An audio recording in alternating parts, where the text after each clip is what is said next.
जय भीम, नमस्कार। मेरा नाम है मनोज कुमार और साथियों आप देख रहे हैं मनोज कुमार 909। तो साथियों, ये जो मैं आपको कविता सुनाने जा रहा हूँ पॉलिटिक्स पर, इसको ज़रूर सुनना क्योंकि इस कविता से आपको बहुत कुछ मिलने वाला है। इसलिए ये कविता स्किप न करें, ज़रूर सुने और पूरा सुने, तभी आनंद आता है। जब हम किसी बात को पूरा सुनते हैं तभी आनंद आता है। कि बिना रोजगार युवा यहाँ मरता है, बिना रोजगार युवा यहाँ मरता है। और पशु खेत गाय के चरता है। जब कुछ भी नहीं है खाने को, जब कुछ भी नहीं है खाने को, वो आस मोदी पे करता है। और बिना रोजगार युवा हर दिन यहाँ मरता है। कि साथियों, यहाँ जो खासकर भारत में जो रोजगार है वो आए दिन घट रहा है, आए दिन कम होता जा रहा है और युवा बेरोजगार होता जा रहा है। वो अब तलाश रहा है रोजगार को और काफ़ी परेशान है। रोजगार न मिलने के कारण वो अपना घर अच्छे से नहीं चला पा रहा है। कि पशु खेत गाय के चरता है। कि साथियों, अब मोदी राज में युवा बेरोजगार है, रोजगार को तरस रहा है। उधर पशु जो थोड़ी बहुत ज़मीनें 2-4 बीघे खेती है उसको चर रहा है, वो परेशान है। किसान है या चाहे युवा है कि जब कुछ भी नहीं है खाने को, वो आश मोदी पे करता है। कि अब जब कुछ भी नहीं बचा है, जब उसे सब कुछ पता चल चुका है कि अब मोदी के राज में यानी कोई रोज़गार मिलने वाला नहीं, कोई कामकाज मिलने वाला नहीं, फिर भी वो मोदी जी पर आस कर रहा है कि शायद अभी मोदी जी का दिल पसीज जाए। पर मोदी जी का दिल नहीं पसीज रहा है। कि वो खाली कोठी करता है। कौन? पीएम नरेंद्र मोदी। कि वो खाली कोठी करता है, भक्त भक्ति में मरता है। जब महंगाई बेशुमार यहाँ, वो हिंदुत्व पे बातें करता है। कि साथियों, ये जो पीएम है हमारा नरेंद्र मोदी, यानी हमारे जो खजाना है उसे आए दिन कम कर रहा है। यानी ऐसा कोई आदमी बचा नहीं है जिस पर कर्जा नहीं है। यानी आए दिन बेरोजगारी, महंगाइयाँ, दिन प्रतिदिन परेशानियाँ, अनेकों प्रकार के कानून इंसान झेल रहा है। पहली बात तो रोज़गार है ही नहीं और थोड़ा बहुत उसके पास समय मिलता है तो वो कहीं केवाईसी कराने निकल जाता है, कभी लाइनों में लगता है, नोटबंदी आती है, तो कभी कोरोना काल में घर रहता है। इसी प्रकार की अनेकों परेशानियां आ गई हैं, मगर उसको इन बातों का कोई ध्यान नहीं है। उसका ध्यान है केवल हिंदुत्व पर, कि हिंदुत्व की सरकार चल रही है। कि कीचड़ से मोहल्ला भरता है, सांडों से गलियारा सजता है।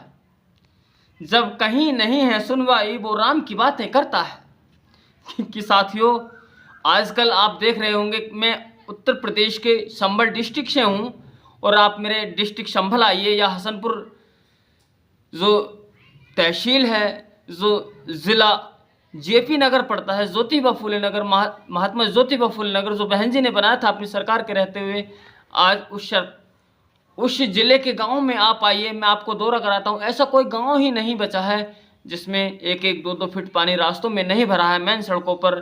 तो कीचड़ से मोहल्ला झूम रहा, सांडों से गलियारा सस्ता है। कि साथियों, आजकल जो सांड हैं वो काफ़ी हैं, गांव-गांव दिखाई देते हैं।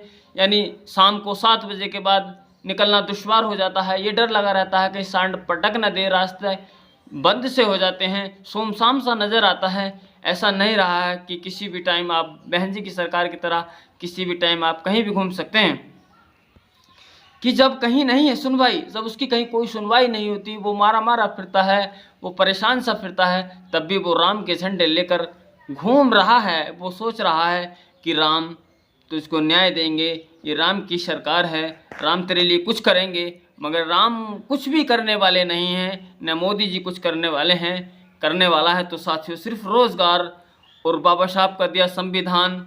यानी संविधान अगर सत्ता हम लोगों के हाथ में आ जाए, ईमानदारी बात, जो हमारे लोग झंडे उठा रहे हैं ओबीसी समाज के, खासकर कुम्हार, गडरिये, भगवान, धीमर, ऐसी बहुत सारी जातियां हैं साथियों जो झंडे उठा रही हैं राम के, जिन्हें वो अनपढ़ लोग हैं, उनको आज तक ये नहीं पता कि संविधान हमारे लिए है। संविधान अगर सत्ता संविधान के हिसाब से चलती है तो फिर हम लोगों को थाली रहने का मौका नहीं मिलेगा, हमको रोज़गार मिलेंगे सरकार के द्वारा, हमको अनेकों प्रकार की सुविधाएं मिलेंगी।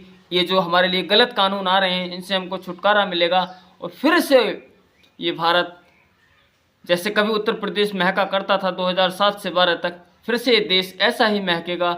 मगर सत्ता आज तक बहुजनों के हाथों में नहीं आ सकी है।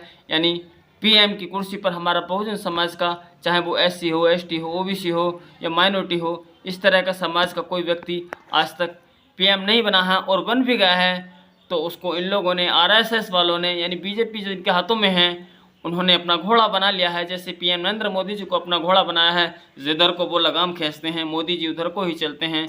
तो साथियों, हमें एक ऐसा नेता अपने ही समाज का चुन लेना चाहिए जैसे कि चंद्रशेखर, जो किसी के दबाव में ना हो, जो किसी की यानी किसी प्रकार के प्रेशर में ना हो, जो किसी से डरता ना हो, जो निडर हो, निर्भीक हो। हमें ये राम के झंडे हमें उठाने बंद कर देने चाहिए। और हम लोगों को अब वक्त है, अगर हमें अपनी लाज, संविधान, अपना आरक्षण, अपना मान सम्मान, स्वाभिमान बचाना है तो हमें यानी संविधान उठाना होगा और ये राम का झंडा एक तरफ रखना होगा। क्योंकि राम के झंडे से हमें न्याय नहीं मिल रहा है। 12-13 साल हो चुके हैं सरकार को आए हुए, हमें सत्ता में भागीदारी नहीं मिल रही है, हमें हिस्सेदारी नहीं मिल रही है, हमको शिक्षा नहीं मिल रही है। हमको मिल रहा है तो बेरोजगारी मिल रही है, दिन प्रतिदिन महंगाई मिल रही है, अनेकों प्रकार के कानून मिल रहे हैं जिनसे हमें कोई फ़ायदा नहीं बल्कि नुकसान होने वाला है। तो साथियों, हमें जागरूक होने की बहुत ज़रूरत है। और इतनी ज़रूरत है कि साथियों, अगर हम लोग आज जागरूक नहीं हुए, अगर हम लोग यानी चंद्रशेखर जी के साथ नहीं लगे, तो साथियों शायद हम लोगों को वहीं रहना पड़े फिर से, जहां हम लोग सन 75 से पहले रहा करते थे। यानी सन 71, 72, 70 या उससे पहले रही समय में हम लोग जहाँ रहा करते थे। यानी ये एससी वाले, खासकर जाट भी नहीं, बहुत सारी जातियाँ, साथियों एससी में 22 जातियाँ, 22% वोट इनका, 17 जातियाँ आती हैं। ये 17 की 17 जातियाँ गांव से बाहर रहा करती थी। जैसे कि आज गाय के पशु फिरते हैं आवारा, जिनकी कोई देख रेख पैरवी नहीं है, ऐसे ही ये एससी वाले घुमा करते थे। और साथियों, और ये ओबीसी वाले, इनको ऐसे मानो जैसे गाय यानी सांडों को भगा दिया जाता और गायों को बांध लिया जाता, और जब वो गायवन नहीं रहती तो उसको धक्के दे दिया जाता। ऐसे ही ओबीसी वालों को, जो इनकी चापलूसी करता था, जो इनकी गुलामी करता था, उसको तो ये लोग रखते थे, मगर जो इनकी बातों से सहमत नहीं था उसको ये धक्का दे दिया करते थे, यानी एससी की श्रेणी में डाल दिया करते थे, जहां एससी वाली 17 जातियाँ रहा करती थी। तो साथियों, असल में तो ये कहते हैं कि कम कहना, अधिक समझना, इसी को बुद्धिमानिता कहा जाता है। यानी इसी को बुद्धि विवेक कहा जाता है, जो कम बात यानी कम कहने पर अधिक समझे। तो साथियों, अब समय काफ़ी हो चला है, मैं आपका अधिक समय न लेकर साथियों अपना वीडियो यहीं समाप्त करना चाहता हूं। और साथियों, आपको मेरा वीडियो पसंद आया है तो वीडियो को लाइक कर देना और कमेंट करके ज़रूर बताना कि साथियों आपको कैसी लगती हैं मेरी कविताएँ, मेरी जानकारियाँ। और साथियों, अगर आप मेरे चैनल पर नए हैं तो प्लीज़ मेरे चैनल को अभी सब्सक्राइब कर लो और बेल को प्रेस करो, ताकि आने वाले वीडियोज़ सबसे पहले आप तक आ सकें। तो साथियों, चलता हूँ। जय भीम, जय हिंद।